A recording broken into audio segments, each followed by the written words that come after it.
aqui no capítulo 19 até o 40, a gente vai ter um quiasmo. O que vai acontecer?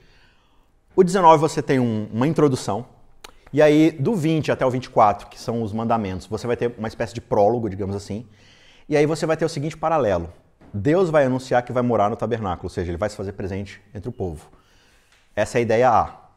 A ideia B é todas as instruções sobre a construção do tabernáculo. Então você vai ver do capítulo 20 e tantos até o 30 e poucos, você vai ter todas as explicações de como vai ser feito isso. Aí a gente tem o ponto C, uma situação que vai acontecer aqui, que é a situação primordial do quiasmo, que a gente vai ver.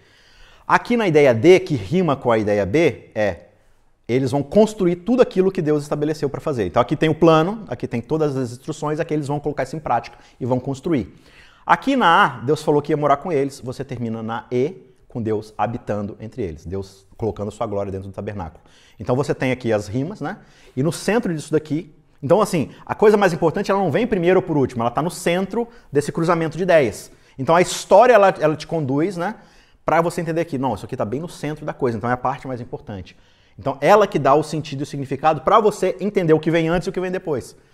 É meio confuso explicar, mas a gente vai ver isso mais ou menos, como é que a história ela vai correr. Antes a gente vai ver então o prólogo, a ideia da introdução aqui do propósito de Deus ter salvado o povo para fazer essa aliança, porque assim quando acaba essa ideia ali do povo saindo do Mar Vermelho, eles então vão andar pelo deserto, aí acontece toda a peregrinação, todas aquelas reclamações ali antes deles chegarem no Sinai sobre comida, sobre água e tudo mais. E aí finalmente eles chegam no pé do Sinai no capítulo 19. E aí Deus vai estabelecer então a sua aliança com o povo. Antes dele começar a dar as leis, ele vai chamar o povo e vai explicar o seguinte, olha, o resumo aqui está nos versos 4 a 6. Ele chama Moisés e fala assim, Moisés, fala isso aqui para o povo. Vocês viram o que eu fiz aos egípcios e como levei vocês sobre asas de águias e os trouxe para perto de mim. Então assim, tudo aquilo que a gente foi vendo, né, o tempo todo, em cada sinal de praga, Deus fala assim, olha, vou fazer isso para que toda a terra do Egito saiba quem eu sou. Vou fazer isso para que todos conheçam meu nome. Vou fazer isso. Então agora ele está recapitulando. Vocês viram o que eu fiz. Né? Vocês viram que eu sou o que eu sou. Vocês viram que eu cumpri tudo que eu prometi. Vocês viram quão poderoso eu sou. E eu fiz isso em prol de vocês, certo? Agora, pois, se vocês ouvirem atentamente a minha voz e guardarem a minha aliança, e aí de novo você tem, né? A gente viu a ideia das alianças lá com Adão, com Noé, com Abraão, né? A ideia aqui vertical, a ideia horizontal. Deus abençoa o ser humano se relaciona dentro dessa bênção. Debaixo do governo da autoridade divina, ele se relaciona com o próximo e ele cuida da terra. Então essa é a ideia de aliança aqui. Se vocês guardarem a minha aliança, ou seja, se vocês submeterem a minha autoridade, vocês serão a minha propriedade peculiar dentre todos os povos, porque toda a terra é minha. E vocês serão para mim um reino de sacerdotes e uma nação santa.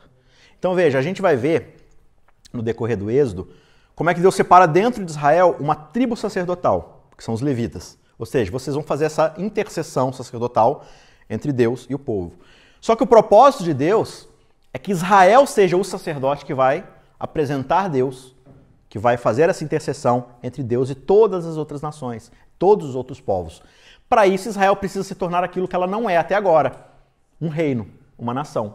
Eles são numerosos, eles têm um povo, tudo ali, números gigantescos que até assombram o Egito, mas eles não têm um código civil, eles não têm uma política, eles não têm um governante, eles não têm nada. Então Deus está falando assim, eu vou ser o Senhor, o rei de vocês, então vocês vão ter um rei. Então vocês já podem começar a se considerar uma nação e vocês vão ter um código civil debaixo dessa minha aliança que eu estou traçando com vocês. E para isso, então, vocês vão ser os meus sacerdotes, os meus embaixadores. Debaixo dessa bênção da aliança, que vem de mim para vocês, vocês vão poder espalhar essa bênção, abençoando e santificando as outras nações. Esse sempre foi o propósito de Deus, ou seja, restaurar todas essas coisas de volta para aquela ideia que a gente viu no começo lá de Gênesis sobre o Éden, né? Então, basicamente, essa é a ideia aqui da aliança, das promessas da aliança de Deus. Ele chamou lá Abraão no capítulo 12, ele reforça isso no capítulo 15, no capítulo 17, né? Abraão, em ti serão benditas todas as famílias da terra. E aí Deus cumpre as promessas em Abraão, né? Ele transforma Abraão numa nação gigantesca que agora vai virar um povo. Então Israel agora é o cumprimento da promessa de Deus a Abraão. E eles vão agora realizar o mesmo projeto. Eles são, na verdade, a realização do projeto de Deus de abençoar as outras nações, de serem os sacerdotes das outras nações e restaurarem a ideia da presença de Deus. Então, o capítulo 19, ele apresenta essa introdução pra gente. Qual que é o propósito de Deus para Israel? Para isso, para vocês serem essa nação santa, então agora vocês vão ter estabelecidos entre vocês um código civil. Vocês vão ter agora toda uma estrutura de sociedade para vocês serem essa sociedade debaixo da aliança com Deus. E é isso que os capítulos 20 até o 24 vão apresentar pra gente, especificamente O adventista que se preze está cansado de ouvir falar sobre o capítulo 20 de Êxodo, né? Os 10 mandamentos, aquela ideia toda. Mas, na verdade, as leis não se resumem aos 10 mandamentos, né? Ali é meio que o resumo, o top, o sumário de tudo, né? Vou perguntar para você, que possivelmente é adventista, se você não tem problema, mas se eu perguntar para você, adventista, qual que é o primeiro mandamento? Você sabe de qual? A gente geralmente tem a tendência de já pular para a ordem, né? Não terás outros deuses diante de mim. Porque é natural, porque a gente pensa, na verdade, quando a gente fala da lei de Deus, a gente fala dos mandamentos, né? Os 10 mandamentos. Só que você sabia que a Bíblia não chama de mandamentos? O texto diz o seguinte, olha, então falou Deus todas essas o quê? Na verdade, o que a gente tem aqui é uma lista de 10 palavras. Cada uma dessas palavras são afirmações de Deus para o seu povo. E a primeira palavra dele não é não terás outros deuses diante de mim. É o quê? Então Deus falou todas essas palavras. 2 pontos. Primeira palavra. Eu sou o Senhor teu Deus, que te tirei da terra do Egito, da casa da servidão. Então, a lei de Deus, em certo sentido, esse código civil, ele começa a partir de um evento. Então, Deus não está chegando para um povo falando assim, ó, a partir de agora você me obedece. E é interessante que na história do Êxodo, você não vê assim o povo falando assim, Deus, está difícil. Chicote no lombo, muito sol, não dá para aguentar. Aí Deus fala assim, ó, tá vendo esse manual grosso aqui, ó? Pum. O dia que vocês começarem a obedecer tudo isso daqui, aí a gente conversa sobre libertação. A gente viu 18 capítulos de história de Deus agindo poderosamente no Egito, todos os seus atos maravilhosos. A gente viu a ideia de substituição de sangue, né? A gente viu a ideia de redenção. E agora Deus fala, olha, eu sou esse Senhor. De novo, por que ele se apresenta aqui mais uma vez? Qual que é a grande temática dos 18 primeiros capítulos que a gente viu? Quem é Deus? Qual é o nome dele? Qual que é a sua autoridade? Não é isso que os 18 primeiros capítulos, eles respondem isso pro faraó, respondem isso pro Egito e respondem isso pro povo de Israel e respondem isso pra gente. Então ele volta, olha, já esgotamos essa questão? Já está todo mundo satisfeito com a resposta? Moisés começa se perguntando, Senhor, quem é o seu nome? Qual é o seu nome? Aí o faraó em seguida pergunta, quem é esse tal de Senhor aí? Então, prazer, eu sou o Senhor que tirou vocês da terra do Egito, da casa da servidão. Então agora, por causa desse ato de misericórdia, por causa desse ato de soberania da minha parte, né, de ter executado o juízo sobre o Egito, tirado vocês da opressão, darem liberdade a vocês, agora vocês vão se tornar uma nação. E vocês são uma nação debaixo de mim, né? Então, o capítulo 19 falou pra gente, vocês vão ser um reino de sacerdotes. E nesse reino, aqui estão então as palavras que eu trago para vocês para viverem em sociedade. Debaixo dessa ideia da aliança, né? O que a gente viu ali no 19? Se vocês, portanto, guardarem a minha aliança, o que isso significa? Significa isso aqui agora que a gente vai ver no decorrer dessa ideia. O que é estar debaixo da aliança? É estar debaixo de um ato de relação da soberania divina. Qual Senhor é esse? É o Senhor que já tirou vocês do Egito. Ele já demonstrou graça a vocês. Ele já demonstrou misericórdia. Então as 10 palavras de Deus para o povo de Israel como nação é: eu sou um Deus misericordioso, gracioso, que salvo vocês através de grandes atos de poder, de demonstração de misericórdia e de autoridade. Por causa disso, por causa do meu ato redentivo sobre vocês, eis agora como vocês viverão debaixo da minha autoridade. Então o livro do Êxodo, especialmente o capítulo 20, ele não é sobre legalismo, ele é sobre graça e misericórdia. Você não tem como conceber a ideia de mandamentos sem a ideia de um Deus misericordioso antes, de um Deus gracioso. Inclusive, essa ideia está no centro dos 10 mandamentos, como a gente vai ver daqui a pouco. E aí a gente faz aquela pequena divisãozinha, né, dos 4 primeiros mandamentos, os 6 outros mandamentos. Né? Os 4 primeiros relacionando essa ideia vertical. Então, de novo, qual que era a ideia da aliança? A verticalidade e a horizontalidade. Deus abençoa, Deus busca um relacionamento conosco. Então, os 4 primeiros mandamentos vão estabelecer isso. Depois, a ideia horizontalizada, a gente vai viver em relação ao próximo. Né? E aí os 6 mandamentos vão falar um pouco disso. Só que existe também uma transição no meio aqui, que é exatamente o capítulo 4. O mandamento 4, né? A 4ª palavra. Porque, embora ela tenha essa ideia de fechar ali e amarrar a ideia da relação com Deus, ela já faz a transição para a relação com o próximo. Né? Porque ela fala assim, ó, você vai guardar o sábado por causa de mim. Só que você também vai oferecer ao outro o mesmo descanso. Então, ali ele faz a conversão da verticalidade para a horizontalidade. Né? O primeiro mandamento, não tenha outros deuses diante de mim. Isso vindo de um povo extremamente paganizado, vivendo ali no Egito. Então, ao mesmo tempo, a ideia da lei em transformar esse povo numa nação é devolver a eles o quê? A identidade. Então, lembrando que a Torá, especificamente o livro do Gênesis, ele é um livro sobre identidade, sobre propósito, sobre função. E agora a gente começa o Êxodo, de novo, essa ordem civil, ela é sobre restaurar essa identidade que o povo perdeu ali no Egito. Várias ideias sobre como o mundo veio à existência. Moisés vai lá e gasta 2 capítulos ali explicando como é que o mundo veio. Como é que surgiram a nossa família, como é que é a nossa descendência. Moisés vai explicando. E agora Ele vai restaurar essa ideia da identidade de quem é Deus aqui para eles. Então, Deus está falando, não tenha outros deuses diante de mim. O que isso significa? Significa que você não vai viver numa relação comigo baseado em quem tem mais a oferecer. Hoje você está satisfeito com o que eu te ofereci. Se amanhã aparecer uma outra divindade te oferecendo outra coisa que você quer, você não vai buscar essa coisa nele, você vai buscar em mim. Por quê? Eu acabei de demonstrar para vocês o que eu faço com qualquer outra divindade que se levante contra mim. Nenhuma ganha. Se você acha que o Nilo, com a prosperidade dela, vai suprir suas necessidades, você viu que eu pus o Nilo para sangrar. Então, assim, eu não estou falando isso porque eu sou egocêntrico e eu só quero que você me adore porque eu sou egocêntrico. É porque toda e qualquer tentativa sua de buscar sua realização em outra divindade vai ser sempre frustrada. Pode não ser agora, talvez você fique satisfeito com o que ela possa te oferecer agora, mas ela vai te frustrar. Para a sua proteção, não busque outras relações. Você está debaixo de uma aliança comigo, você não vai sair por aí assinando contratos com outras pessoas, né? Em seguida, não faça para você imagem de escultura, né? E a ideia aqui é muito específica. Lembra da palavra tselem lá na criação, que a gente falou? A palavra tselem é imagem. Deus nos criou como a sua imagem. Nós somos a imagem de escultura de Deus. Então toda e qualquer representação da vida e do caráter divino devem ocorrer a partir da nossa vida. Isso vai acontecer como? Debaixo dos propósitos e da identidade que Ele colocou em nós. Quando eu pego Deus e tento colocá-lo numa outra imagem, essa imagem vai ser concebida de acordo com as minhas vontades, com os meus desejos, com o meu viés, né? Então esse Deus, ele vai ser exatamente a projeção das minhas vontades e dos meus desejos. Coincidentemente, esse Deus ele sempre vai concordar comigo. Ele sempre vai chegar às mesmas conclusões que eu. Então, quando eu não estou disposto a me submeter aqui, eu me submeto lá, né? Eu me submeto a uma ideia, olha só como é que eu sigo perfeitamente isso. Por quê? Porque eu relativizo tudo isso e faço isso caber dentro das minhas vontades sobre Deus. Veja se isso não é exatamente, novamente, o mesmo sentimento de Adão e Eva ao comer do fruto, né? É você fazer com que toda a autoridade divina seja esvaziada. Porque esse Deus que você vai projetar, hoje ele só representa. Não, mas ele só está representando aqui. É só essa imagem de Deus aqui que eu fiz é só para representar, mas é o mesmo Deus. Inclusive, a história mais na frente, que é a história do gado de ouro lá, né? Do bezerro de ouro. Do bezerro de ouro. A gente acha assim, não, eles estão adorando outro Deus, né? Mas quando eles criam o bezerro de ouro, eles falam assim, vamos criar um Deus e adorar o Senhor. Eles criam um bezerro de ouro para representar fisicamente Deus. Hoje isso representa Deus. Só que o que começa representando termina sendo controlado.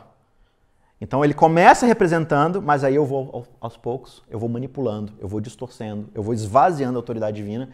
E no fim, não é mais uma imagem de Deus, é uma imagem minha. Então a criação diz, você não vai criar outra imagem de Deus, porque Deus já estabeleceu a sua própria imagem, que é o ser humano. Então, ao invés de ficar buscando nessas imagens os seus desejos e suas vontades, você como imagem vai fazer os desejos e a vontade de Deus em relação ao outro. Você vai ser minha imagem e semelhança para o outro. Esse é o propósito de Israel. Vocês vão ser uma nação santa, um reino de sacerdotes, para me representar diante dos povos. E se você fica fazendo isso com objetos inanimados, você na verdade está buscando os seus próprios propósitos. Mais uma vez, essa é uma medida protetiva. Porque o que começa como algo que talvez te traga algum sentido, vai terminar te desapontando, te esvaziando, e você vai ser lá um egípcio se perguntando por que hoje o Nilo não está podendo regar minhas plantas. Porque eles vão falhar em determinado momento, né? Então, mais uma vez, Deus está protegendo eles ali. E aí o terceiro mandamento, que é um mandamento muito interessante, é não tome o nome do Senhor, seu Deus, em vão. E o verbo aqui para tomar é carregar, é portar. Então, muitas vezes a gente fala assim, não pode falar meu Deus do céu porque quebra o terceiro mandamento. Não, a questão não é essa. Não que seja uma boa frase para você ficar falando, né? Meu Deus, mas a ideia aqui não é essa, falar o nome de Deus em situações não confortáveis. A ideia aqui é, você como Israel, como nação debaixo do pacto, o que eu acabei de falar que vocês são? Um reino de sacerdotes. Vocês são minha representação particular. A forma como vocês se portam mancha o meu nome. Ou glorifica o meu nome, ou mancha o meu nome. Então, basicamente, tomar o nome de Deus em vão é ser um cristão meia boca. É dizer para todo mundo que eu sou cristão, mas parece que não tem diferença nenhuma, eu sou só um egípcio. Quando, na verdade, eu fui separado e santificado com um propósito diferenciado. Então, se eu carrego, o verbo aqui é, não carregue o meu nome, há uma forma que você esvazie toda a solenitude, toda a santidade, toda a autoridade que ele carrega, transformando em só mais uma versão barata que você entende de religiosidade. Então é um negócio muito mais pesado, né? Aí ele fala assim, não, mas eu nunca uso o nome de Deus em situações assim, né? Mas eu carrego o nome de Deus o tempo todo como se fosse uma camiseta. né? Aí tá lá o jogador que usa bandana 100% Jesus e no dia seguinte tá lá na balada, né, fazendo todas aquelas coisas que o jogador gosta de fazer e tudo mais. Aí você fala assim, mas como é que eu peso essas duas coisas? Né? Então não carregue o meu nome de uma forma a envergonhá-lo. Você me representa, você é uma nação santa de sacerdotes. Né? E aí a gente chega no quarto mandamento, que talvez para o adventista seja o mais importante, mas na verdade a significância e o sentido e o peso desse mandamento aqui ele é vital. Porque, de novo, a gente começa falando que o mandamento é o quê? As palavras de Deus, elas são sobre a misericórdia de Deus através da sua autoridade. E agora ele vai relembrar o que acontece na discussão que a gente teve lá sobre o Gênesis, sobre a criação. E a gente viu novamente agora com o maná. Por que o mandamento do sábado, então, ele é um mandamento sobre fé, sobre graça? Porque o mandamento é, você vai descansar, porque em seus dias eu já criei tudo que precisava ser criado. Então, o quarto mandamento é o mandamento da não obra. Ele é um mandamento que te diz para não obrar, para não realizar, para não performar. Por quê? Nada do que você faça vai acrescentar aquilo que eu já deixei pronto. O mundo já existia quando eu trouxe Adão à existência. Adão foi criado para entrar no meu descanso. E o que é entrar no descanso, como a gente viu? Entrar numa relação da autoridade divina, onde eu confio às mãos dele a autoridade sobre governar o universo. Então é um ato de fé. Descansar é um ato de confiança. E sempre que Israel falha em descansar, Israel falha em confiar em Deus. E o Novo Testamento vai o tempo todo buscar esse eco. Não entraram no meu descanso. Não descansaram em mim. Né? Então o quarto mandamento está dizendo o seguinte, olha, apanhando tudo aqui que eu estou falando, tudo aquilo que vocês já viram e tudo aquilo que vocês experimentaram, por quê? Porque vocês até agora, vocês dependiam do faraó para a subsistência de vocês, certo? E como é que era a relação de vocês com o faraó? Vocês produzem, vocês comem. Agora vocês vão fazer o seguinte, vocês vão descansar porque a comida está caindo do céu. A comida vem antes de qualquer obra, qualquer performance que vocês venham a realizar. Então, assim, o quarto mandamento, ele meio que, de novo, ele vai ser esse invólucro que vai fazer o pacote de tudo. Você só entra nessa ideia de obediência a Deus quando você descansa nele plenamente. Do contrário, você só vai estar fazendo isso aqui para performar. E se você está guardando os mandamentos como mandamentos, não como palavras, só como meras ordens, você vai entrar numa estafa. De o tempo todo tentar performar diante de Deus, tentar se mostrar justo, sendo que todo o decálogo começa com... Então, você lembra que eu já tirei vocês do Egito? Não sei se você sabe Egito, sabe lá onde você trabalhava de domingo a sábado, inclusive? E se você não trabalhava, você não comia? Então, eu tirei você dessa escravidão. Eu quebrei o jugo onde você estava. Então, você pode se permitir descansar. E descansar não é simplesmente não realizar uma atividade. É realizar essa atividade onde você confia em mim. E como você confia em mim, você quebra também a sua expectativa de se vai comer ou não. Você quebra a ansiedade do que vai ser do amanhã. E você tem, então, energias e paz de espírito para poder entrar nessa relação de bênção comigo. Né? Então, mais uma vez, o sábado ele vai se mostrando o tempo todo como uma temática que acontece nessa história dessa relação de confiança, dessa relação da graça de Deus de falar assim, olha, tudo existe porque eu criei. E se eu criei, sou eu que mantenho. Sou eu que mantenho. O fato de você ficar 24 horas sem performar não vai fazer o universo se autodestruir. As rodas da engrenagem não vão parar de rolar, porque sou eu que estou mantendo tudo funcionando. Portanto, entrar no descanso sabático é se recusar uma vez por semana a comer do fruto do conhecimento do bem e do mal. É uma árvore do conhecimento do bem e do mal no tempo, portátil, que me encontra cada dia e fala assim, e aí, você vai comer ou você vai descansar debaixo da autoridade divina? Você vai assumir mais uma vez o controle de tudo ou você vai descansar no fato de que sou eu que estou mantendo isso aqui? Que é o meu governo que está sustentando pela minha palavra, a mesma palavra que trouxe as coisas à existência, é a mesma palavra que está mantendo tudo. Então você veja, o sábado não é simplesmente uma ideia de hoje eu não trabalho e vou para a igreja em vez de trabalhar. É muito mais do que isso. E os ecos do sábado eles se estendem sobre os outros 6 dias naturalmente. Porque a forma como eu vivo de relação de confiança em Deus no dia a dia demonstra como isso vai se resultar no meu descanso depois. Né? E aí eu vivo numa ansiedade enfurecida 6 dias da semana, mas pelo menos no 7º eu vou na igreja, então tá tudo certo. Né? Não é assim que funciona. Esse descanso, ele precisa permear todos os outros dias dentro desse processo de fé, de confiança, né? De permitir que em cada ação, em cada aspecto da minha vida, Deus seja o Deus da minha vida e não outros deuses diante de mim. De que eu me importo com a forma como eu carrego o nome dele na minha vida. De que, de fato, eu não tento controlá-lo fazendo ele caber dentro de imagens e esculturas que são caixinhas que eu coloco o nome de Deus e faço Deus caber dentro dessa caixinha. Eu abro mão de todas essas iniquidades e eu confio de que Deus está no controle de tudo e de que aquilo que Ele colocou como autoridade sobre a minha vida é o melhor, inclusive, para a minha regeneração, para o meu descanso. E como isso vai, então, agora sair dessa verticalidade de Deus para mim, ou de mim para Deus, e se desdobrar com o outro. E aí ele começa a falar assim, ó, começando no ciclo familiar, você vai honrar seus pais, você vai honrar suas mães, vocês não vão matar, vocês não vão tirar a vida do outro, né? Vocês não vão cometer adultério, vocês não vão furtar, vocês não vão dar falso testemunho sobre o próximo. Você começa a perceber assim que esse mínimo aqui de palavras que ele está falando tem muito a ver com o antagonismo daquilo que eles estavam vivendo no Egito. O que era o Egito? O Egito era a terra de cão comendo cão debaixo do sol. O mais forte... Se eu tenho poder suficiente para te subjugar, fazer meu trabalho, eu roubo o seu tempo, eu roubo sua vida, sua energia vital, eu exploro sua mão de obra, né? Se você se resistir, eu posso até matar você, seja de exaustão ou seja realmente tirando instantaneamente a sua vida, né? Então, assim, a mentira, o engano, o pegar o que é do outro, o mentir para poder tirar o que é do outro, né? Todas essas formas assim, de explorar o outro buscando seus próprios interesses é justamente aquilo que o Egito é.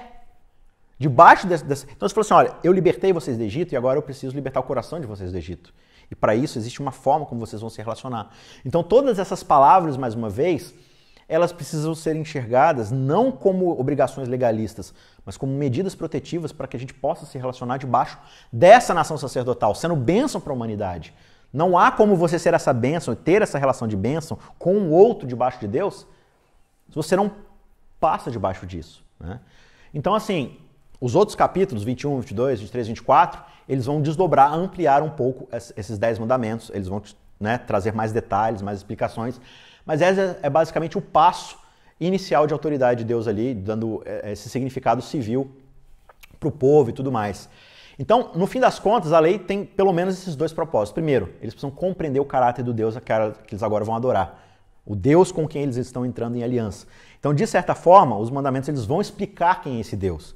Eles vão dar esse senso de identidade de quem Deus de fato é. E segundo, para que eles tenham de fato consciência de quão pecadores e transgressores eles são, né? Porque na cabeça deles, eles ainda estão com saudade do Egito. Eles ainda estão achando que o único problema do Egito era o chicote, né? Quando, na verdade, o grande problema do Egito ainda está dentro deles. Essa filosofia ainda de explorar o outro, de buscar sempre os seus próprios interesses, de servir ao Deus que mais tem algo a oferecer para você, né? E essa é uma medida protetiva para que eles, de fato, percebam, não, peraí, a gente agora tem um contraste, um jeito da gente medir a diferença do tipo de vida que a gente vive, né? É aquela velha história do dentista, né? Você fala assim, não, mas meu dente é branco. Aí o cara pega uma escala de cor de branco, assim, coloca do lado do seu dente e você fala assim, meu dente é tipo laranja, né? Por quê? Porque a gente não tem a referência adequada, né? Da mesma forma, então, a lei ela vai servir para isso, para mostrar a referência do código que eles viviam antes, de cão comendo cão, e agora o que como nação sacerdotal debaixo da aliança, eles estão agora sendo chamados para poder viver. E aí no capítulo 24, verso 3, acontece um negócio bem interessante. Moisés foi e transmitiu ao povo todas as palavras do Senhor e todos os seus estatutos, e o povo todo respondeu em uma só voz, dizendo, tudo que o Senhor falou, faremos. A gente sabe o restante da história, eles não vão obedecer. Só que, ao mesmo tempo, assim, que espécie de resposta se esperaria deles? A grande questão é assim, a impressão que eu tenho quando eu leio isso, especialmente por quê? Porque quando a gente volta lá para o capítulo 20, porque os 10 mandamentos ali no capítulo 20 não é as tábuas, né? É Deus falando diretamente para o povo. Então o quê? Falou Deus todas essas palavras. Quem está ouvindo? Todo o povo está diante do Sinai, eles passaram metade do capítulo 19 se preparando, e aí Deus aparece em trovões, em fogo, não sei o que lá no Sinai, e fala para o povo. No final do discurso de Deus, o que o povo fala para Moisés? Moisés, vai lá você, porque a gente está com medo. Então você veja que a relação de, digamos assim, de obediência ou de autoridade que Israel tem em relação a Deus é a mesma de Israel para com Faraó. É de medo. Tipo assim, ele tem o poder sobre as nossas vidas. Tipo, se a gente não obedecer, ele vai matar a gente. Então, depois que Deus foi e falou tudo isso daqui, cara, qual que é a resposta óbvia? Não. O Deus / Faraó falou, a gente faz. Mas ainda não é uma medida de relação dessa bênção de verticalidade que a gente vem explorando o tempo todo desde o livro de Gênesis, né? Quando a coisa é baseada nesse medo, você vai ver que não vai funcionar, né? O tempo todo. Então, os profetas o tempo todo lá na frente, eles vão voltar para esse episódio e vão falar assim, então lembra quando vocês falaram que ia fazer? Né? É muito interessante. Mas faltava algo ali. A leitura que eu faço assim, dessa transição do 19 para o 20 é assim, Deus está falando com eles. Quando você está falando com alguém, você está numa relação. né? Deus está conversando com você. Eles viram para Moisés e falaram assim, Moisés, a gente não quer estar numa relação com esse Deus. Vai lá você, pega a lista de regras e traz pra gente o que a gente faz. Traz a lista de exigências do faraó, Deus, e a gente obedece para que a gente não morra, baseado nesse trovão aí, em todo esse fogo que está vindo da montanha, né? Então, assim, ainda é uma medida de medo, não é de uma relação de confiança, de descanso, apesar de toda a explicação de Deus sobre como essa lei vai funcionar, né? Então, essa é meio que essa introdução que você tem para a forma como vai funcionar. E aí, no meio disso tudo, aí a gente começa a entrar na ideia daquele quiasmo que a gente falou. A ideia A, né, o comecinho ali no capítulo 25 é, Deus vira para Moisés e fala, Moisés, e me farão um santuário para que eu possa viver no meio deles. Então, assim, eu ainda percebi que a relação de confiança não existe. O que eu vou fazer? Eu vou viver entre vocês. Eu vou acampar com vocês. Sabe as barraquinhas de vocês? Eu vou fazer uma do lado de vocês. Para que a gente possa viver juntos aqui. Só que, ao mesmo tempo, existe um problema aí que a gente vai ver lá na frente que ainda impede que essa relação seja totalmente plena. Então, a ideia A, Deus apresenta a ideia de que Ele quer morar com o povo. E aí a gente vai, então, para as representações, na ideia B, que é a planta do tabernáculo. Ele fala, olha, são a mesma representação do que existe aqui no céu e tal, você vai fazer uma espécie de maquete. E é muito interessante quando você começa a ler os detalhes sobre a criação ali do tabernáculo, as ordens do tabernáculo, porque você vê o tempo todo o simbolismo do Éden acontecendo ali. Na verdade, o tabernáculo é uma representação da ideia do Éden. Então você vê vários ecos e vários paralelismos com isso. Por exemplo, Deus coloca Adão e Eva no jardim do Éden e fala, vocês vão cuidar e vocês vão guardar. É a mesma ordem que ele dá para os levitas. Vocês vão cuidar e vocês vão guardar do templo. Você vê ali, o templo é todo feito de ouro puro e a descrição da criação é o tempo todo ouro puro. Joias preciosas, tanto no templo como no Éden, né? Flores, frutos. Você vê que a menorá vai ser feita com amendoeiras, com flores, com vários adornos ali, representando a vegetação do próprio Éden, porque o eco de Israel isso aqui é um Éden Pocket, né? É uma representação, uma maquete do Éden. Por quê? Porque é o tipo de relação que a gente tinha antes da queda, da presença de Deus ali entre eles, da autoridade de Deus entre eles. E os paralelismos continuam, né? Como a gente viu lá no Gênesis. Você tem toda a criação, aí você tem um jardim no Éden, né? Não é o jardim do Éden, é um jardim no Éden. Então dentro do Éden você tem um jardim e dentro daquele jardim você tem o quê? A árvore do conhecimento do bem e do mal, que representa a autoridade divina. Como é que o santuário é projetado, o tabernáculo? Você tem todo o espaço ali do pátio, você tem o santo e você tem o santíssimo, né? E o que tem dentro do santíssimo? A presença de Deus. A forma da estrutura como a narração da criação acontece é a mesma do tabernáculo. Você tem 6 dias onde Deus fala assim, e Deus disse, existe tal coisa. E Deus disse, existe tal coisa. Quando você lê do capítulo 27 até o 31, são 6 etapas de ordens para o tabernáculo, de como ele vai funcionar. E ele sempre começa com, e Deus disse, faça assim, assim, assim. E Deus disse, são 6 etapas de como essa criação vai funcionar. E você termina o relato da criação com Deus descansando no 7º dia e abençoando no 7º dia. E o 7º ato de Deus na criação do tabernáculo é, e Deus convidou todo o povo a descansar no 7º dia. Então, você vê o tempo todo esse mesmo paralelismo. Deus está querendo falar assim, olha, eu me manifesto aqui da mesma forma como eu me manifestava ali no Éden, né? E como a gente viu, você tem o santo dos santos, o ponto mais importante ali dentro do tabernáculo, que é a própria manifestação da glória divina. E o que está lá dentro? A Arca da Aliança. Então, a gente tem de novo, dentro da Arca da Aliança, e na verdade a Arca é um dos nomes, mas tem um outro nome que Êxodo chama Arca da Aliança, que é o quê? Assento da Misericórdia. A Arca, na verdade, ela é um assento, ela é um trono. É um trono onde Deus senta para governar. E dentro desse trono, o que tem lá dentro, guardado?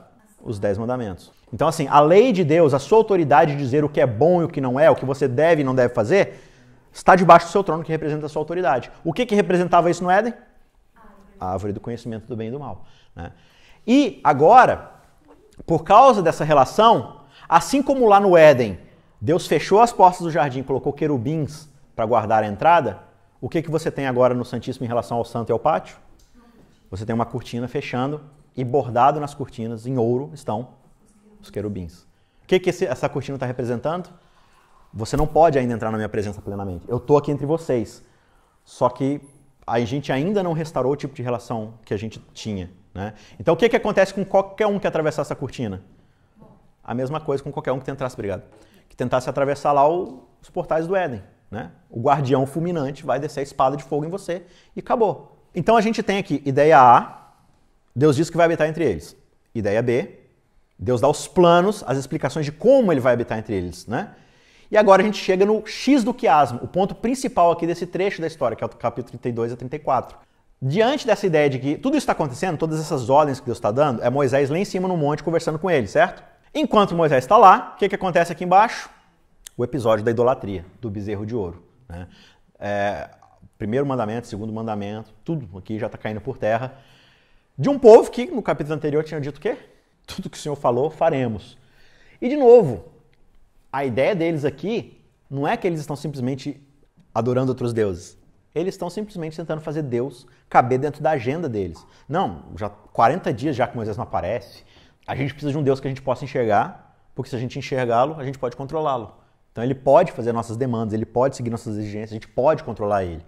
E aí Arão, tristemente ali, acaba cedendo à ideia deles, pede todo o ouro deles ali e tudo mais, né? Para que isso possa acontecer. E aí Israel quebra a aliança e Deus demonstra sua ira sobre eles, diz que vai destruí-los, que vai começar uma nova nação com Moisés, porque esse povo é um povo obstinado, é um povo de dura serviço, é um povo que não quer saber de mais nada, é um povo que o coração deles ainda permanece no Egito, né? E aí no capítulo 33, Moisés ele age como esse mediador, ou seja, Moisés é o que está se esforçando ali para cumprir o propósito do sacerdote que Deus exige de Israel, né?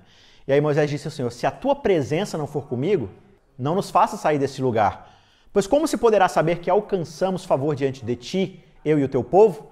Será que não é o fato de andares conosco de maneira que somos separados, eu e teu povo, de todos os povos da terra? Então veja, a palavra separados aqui é kadosh, é a mesma palavra para santidade. Moisés está perguntando assim, Senhor, o que nos torna santos? Porque o Senhor quer que a gente seja uma nação santa e um reino de sacerdotes, né? O que nos torna santos não é justamente a ideia de que o Senhor está conosco? Que a tua santidade, a tua presença está conosco? O que o Senhor está oferecendo é, continue sendo o povo, mas vocês não vão ser um povo santo. E vocês não vão me representar diante de ninguém. Ou seja, vocês não querem cumprir a aliança, né? Se vocês não querem cumprir a aliança, então não tem um acordo entre a gente. Então vocês não são meus representantes, vocês não são meus sacerdotes. Vão lá, eu vou dar coisas para vocês. A relação que vocês têm comigo não é só de bênção material. Eu dou as bênçãos materiais, vai lá. E aí Moisés fala, Senhor, mas aí todo o nosso propósito de existência foi pro ralo, né? Porque o Senhor não vai com a gente. Uma aplicação muito interessante aqui pra gente pensar nisso, né? Deus falou sobre lei, Deus falou sobre local de adoração, né? Ele falou de templo, ele falou de lei. Só que o que Moisés estabelece como de fato aquilo que coloca eles como seres santos e separados? A relação com Deus dentro da sua presença. E muitas vezes a gente está satisfeito, assim como Israel falou, né? Não, vai lá, pega a lista e a gente não quer a relação, a gente quer uma lista do que pode e não pode. E muitas vezes na igreja é muitas vezes assim que a gente vive. Eu estou satisfeito com uma não relação com Deus, onde eu tenho lista do que pode e não pode, eu tenho um lugar para adorar, mas que adoração é essa que me limita simplesmente a assistir uma programação e ir para casa como se nada mudasse no caso da semana, né? Então assim, ele está falando, olha, se não é o Senhor com a gente, pouco importa o quão abençoado, o quão bem-sucedido a gente seja, é a tua presença conosco. Então assim, não adianta o Senhor mandar a gente na frente e o Senhor não ir mais. Moisés reconhece isso e é isso que ele deseja para o povo, entendendo de fato o propósito de Deus para Israel como nação. Então aí no capítulo 33, Moisés nessa conversa com Deus, né, ele falou, Senhor, por favor, não os destrua. Deus falou assim, olha Moisés, eu vou matar todo mundo. Vou abrir agora um buraco, vai engolir todo mundo. E através de você vai ser o Abraão 2.0. Eu vou começar tudo de novo. Cara, imagina assim a proposta, né? Às vezes a gente está num papel de liderança na igreja, por exemplo, né? E ninguém faz a sua vontade. Imagina Deus falar assim, ó, vou matar todo mundo que te desobedece e vou dar para você agora um povo que pensa igualzinho você. Cara, nossa, sonho, né? Moisés miraculosamente pelo Espírito de Deus fala assim, não, Senhor, não dá para fazer isso. Então é legal como é que Deus vai fazer nesse antagonismo, né? De despertar em Moisés o melhor que Deus já tinha colocado nele, né? Esse processo de amadurecimento, de trazer à tona nessa lição que Deus coloca ali. E Moisés finalmente fala assim, então, Senhor, nos poupe, mantenha a sua presença conosco, seja misericordioso, lembre-se da promessa que o Senhor fez para Abraão, para Isaac, para Jacó e tudo mais. E Deus falou assim, tá bom. Então, teve consequências? Teve, né? Houve um juízo de Deus, Deus foi lá, fez ali o mínimo que talvez fosse necessário para que Israel aprendesse de novo as lições ali dessa desobediência para a própria preservação deles como nação e dentro do propósito da aliança.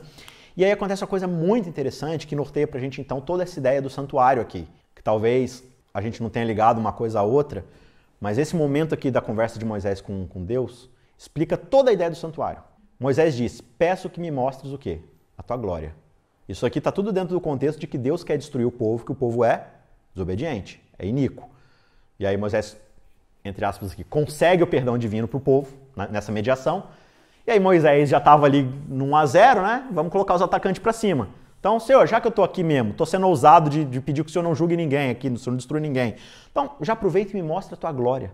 Abra para mim, assim, completamente aquilo que o Senhor é. Eu quero ver de fato quem que o Senhor é. E aí Deus responde o quê? Farei passar diante de você toda a minha... O que é a glória de Deus? É a sua bondade. A santidade de Deus, a sua glória, é a sua perfeição de caráter, que é demonstrada na sua lei, que é demonstrada naquilo que Ele deseja que seja a sua imagem, que no fim das contas é o seu amor. A gente começou o primeiro estudo dizendo o quê? Qual que é a verdade essencial sobre Deus? Deus é amor. E aqui, mais uma vez, isso se mostra. Agora, ele fala assim, olha, farei passar diante de você toda a minha bondade e lhe proclamarei o nome do Senhor. Terei misericórdia de quem eu tiver misericórdia e me compadecerei de quem eu me compadecer. Fica uma grande questão agora, porque Deus vira para Moisés e fala assim, ó, Moisés, beleza, você quer ver minha bondade? Eu vou fazer passar diante de você toda a minha bondade. Só que se você não tiver protegido da minha bondade, o que vai acontecer com você? Você vai ser destruído. Aí a gente tem um problema, né? Se é bondade, por que vai destruir? Como é que vai ser destrutivo se na verdade é algo bom? E aí você pensa na santidade de Deus, por que ela é destrutiva?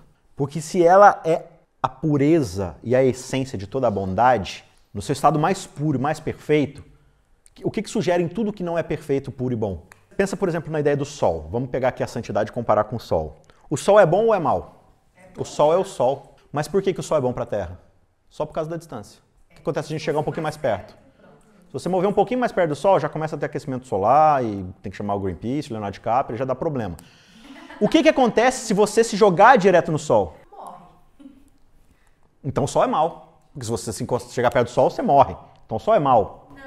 Não? O sol é o sol, em todo o seu estado de pureza nuclear, de força solar e tudo mais. O tipo de relação que eu tenho desse Deus, então assim, no meu estado de impureza, se eu chegar muito perto dessa santidade, eu vou ser destruído. Então Deus fala assim, olha Moisés, eu vou colocar uma fenda, você vai vestir um hazmat suit, né? aquelas roupas de contra chumbo, não sei o que lá, das coisas.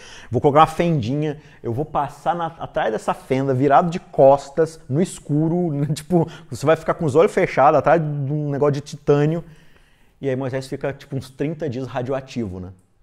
O rosto dele fica tipo assim, parece que ele abraçou Chernobyl, né? Assim, de tão radiante que ele fica, né? Então é muito interessante essa ideia de como essa bondade de Deus que deseja estar entre o seu povo, porque ela é boa, ela é o melhor para nós, só que se Deus der pra gente o melhor de si, a gente morre. Então assim, a grande pergunta, de novo, a gente está onde? A gente está no quiasmo aqui, a gente está no ponto central de Êxodo. A grande pergunta central de Êxodo é, como é que o Senhor pode habitar com o seu povo e ir com eles, como Moisés pediu, sem que eles sejam destruídos, já que são pecadores? Essa é a questão chave de Êxodo e é a questão chave de toda a história bíblica. Deus quer habitar conosco, Deus quer morar conosco. Mas como é que Ele pode fazer isso de forma plena, sem nos destruir? Aí você fala assim, não é só Ele escolher não nos destruir? O problema é que, de acordo com o seu caráter de pureza, de bondade, qualquer permanência do mal no mundo vai prorrogar aquilo que é contra a sua natureza e sua existência. E vai causar para todos nós o mal. Enquanto Israel faz ali uma besteirinha que seja, ele já causa o mal ali. Se você escalona isso para as outras nações, já começa a... E aí, quando você pensa que não, a gente voltou a ser Babilônia. Né? Então, assim, aí a gente quer assim, não, eu quero viver como Babilônia, mas eu quero que Deus seja bom comigo. É um dilema assim, não, eu quero todas as bênçãos de Deus, mas eu não quero estar debaixo da sua autoridade. Não funciona. Então, para essa pergunta, Deus responde para Moisés o seguinte, o Senhor é misericordioso e gracioso. Ele não se ira com facilidade e é abundante na fidelidade à aliança. Ou seja, Deus prometeu que vai cuidar de Israel. Só que, ao mesmo tempo, o que a aliança diz? Você precisa ser obediente. Né? Não dá para ver uma relação entre nós sem essa obediência. E aí ele diz assim, olha, ele perdoa os pecados, mas ele não deixará impune o quê? Os ímpios. Então, aqui você tem um grande dilema para o restante das Escrituras. Como é que Deus pode destruir o pecado, punir o pecado e ao mesmo tempo preservar os pecadores? E aí a gente começa a descer a escadinha do quiasmo. Né? Então, Deus falou que vai habitar com a gente, Ele deu todas as instruções para isso, e ainda assim a gente fez as besteiras. E por causa dessa besteira aqui, que na verdade não é um acidente isolado na história de Israel, só que é algo que vai se repetir em toda a história de Israel, que já vem lá de trás ainda. É Babel dentro do nosso coração. Você pode chamar de Egito, você pode chamar de Babilônia, você pode chamar de Samaritano, de Roma, de Grécia, você pode chamar do que você quiser. é a Torre de Babel. É o anti-Éden, é a mesma filosofia se repetindo.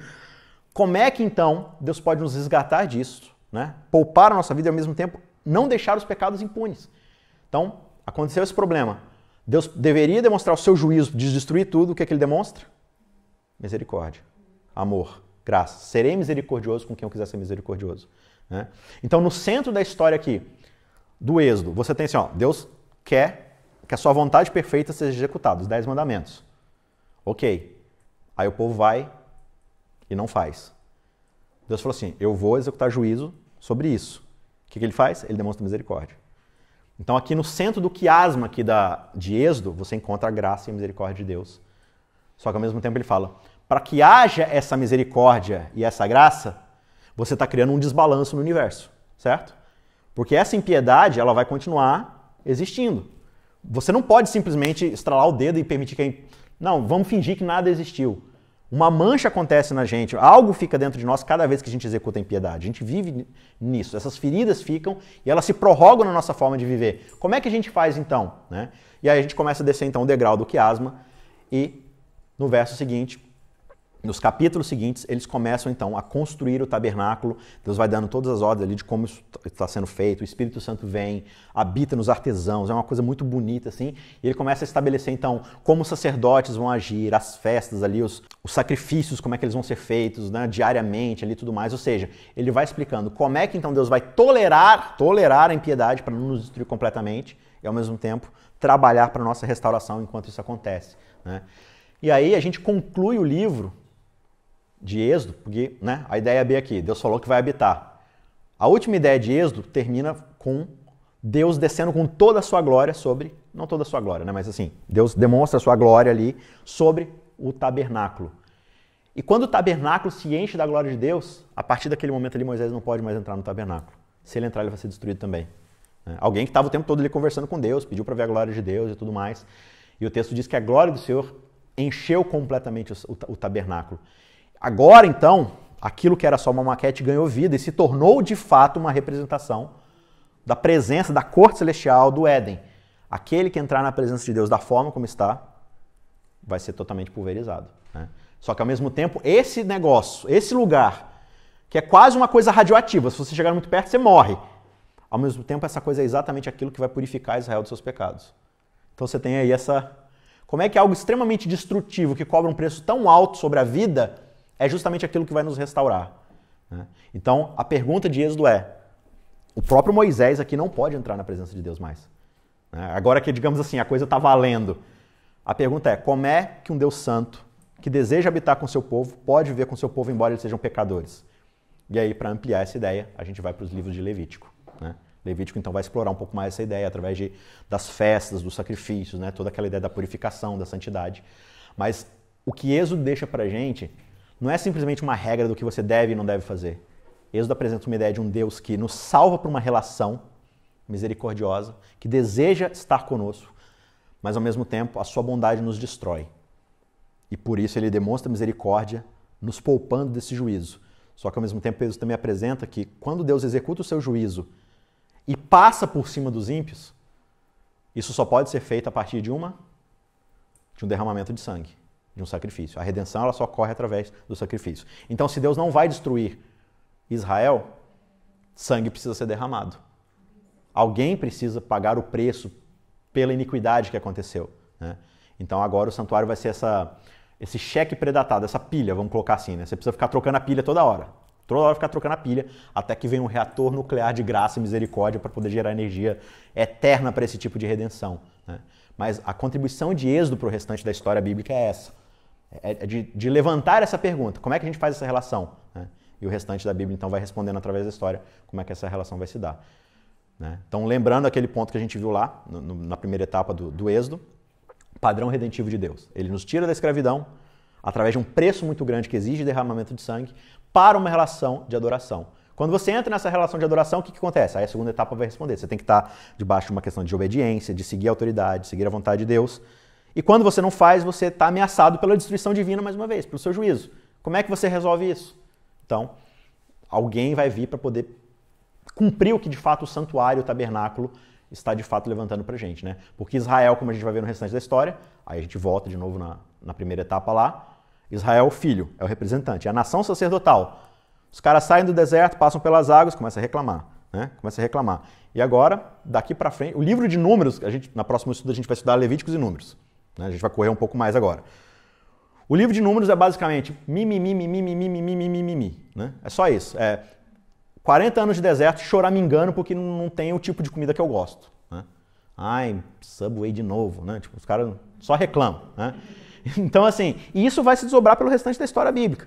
Então, essa é a contribuição de Êxodo. Deus ele vai resolver esse problema de uma vez por todas. Por quê? Porque Israel, como essa nação sacerdotal, ela vai falhar miseravelmente. Eles não vão resolver o problema. Então, um outro filho, um outro descendente da mulher vai precisar vir para poder, então, tipo, clarear todas essas sombras, símbolos, significados e tudo mais.